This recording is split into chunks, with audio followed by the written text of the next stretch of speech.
Hi friends. இன்னைக்கு நம்ம அரிசி மாவையும், பொட்டுக்கடலை மாவையும் வச்சு நல்ல மொறுமொறுப்பான முள்ளு முறுக்கு எப்படி செய்றதுன்னு தான் பார்க்க போறோம். ஒரு பேன்ல 2 கப் அரிசி மாவு எடுத்துக்கோங்க. கடையில வாங்குன மாவு, வீட்ல அரைச்ச மாவு எது வேணாலும் எடுத்துக்கலாங்க.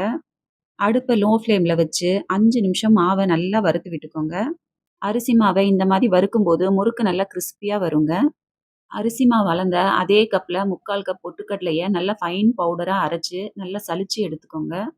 இப்ப இது கூடவே 1/2 டேபிள் ஸ்பூன் உப்பு, 1 டேபிள் ஸ்பூன் மிளகாய் தூள், 1/2 டேபிள் ஸ்பூன் கருப்பு எள் இல்ல வெள்ளை எள், 1/4 டேபிள் ஸ்பூன் பெருங்காயத்தூள் எல்லாத்தையும் சேர்த்து நல்லா மிக்ஸ் பண்ணி விட்டுக்கோங்க. 2 கப் அரிசி மாவுக்கு 2 கப் தண்ணிய நல்லா தளதளன்னு கொதிக்க வச்சு எடுத்துக்கோங்க. நல்லா கொதிக்கிற தண்ணிய நம்ம ஏற்கனவே மிக்ஸ் பண்ணி வச்ச மாவுல ஊத்திக்கோங்க. தண்ணி சூடா இருக்கிறதுனால ஒரு கரண்டிய வச்சு இந்த மாவையும், தண்ணியும் நல்லா இப்படி கலந்து விட்டு, ஒரு மூடி போட்டு 10 நிமிஷம் ஆற விட்டுருங்க. கை பொறுக்கிற சூடு வந்ததும் மாவ சப்பாத்தி மாவு பதத்துக்கு பெசஞ்சு எடுத்துக்கலாங்க. தண்ணி தேவைப்பட்டுச்சுன்னா, பச்சை தண்ணிய லைட்டா தெளிச்சு விட்டு, இந்த மாதிரி பெசஞ்சு எடுத்துக்கோங்க. தண்ணி அதிகமா சேர்க்க வேணாங்க. மாவு இந்த மாரி செமி சாஃப்ட்டா இருந்தா போதுங்க.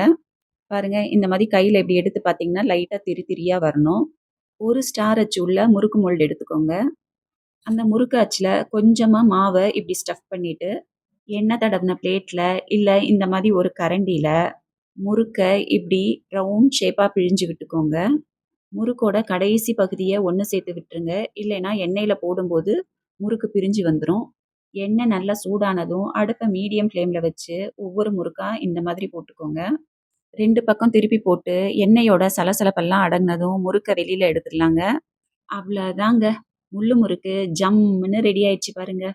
நீங்களும் வீட்ல ட்ரை பண்ணி பாருங்க. எப்படி இருந்துச்சுன்னு கமெண்ட் பண்ணுங்க. உங்களுக்கு இந்த ரெசிபி புடிச்சிருந்துச்சுன்னா, வீடியோக்கு ஒரு லைக் போட்டு, மறக்காம டிஷ்ஷும் டிஷ்ஷும் குக்கிங் சேனலுக்கு சப்ஸ்கிரைப் பண்ணுங்க. Thank you.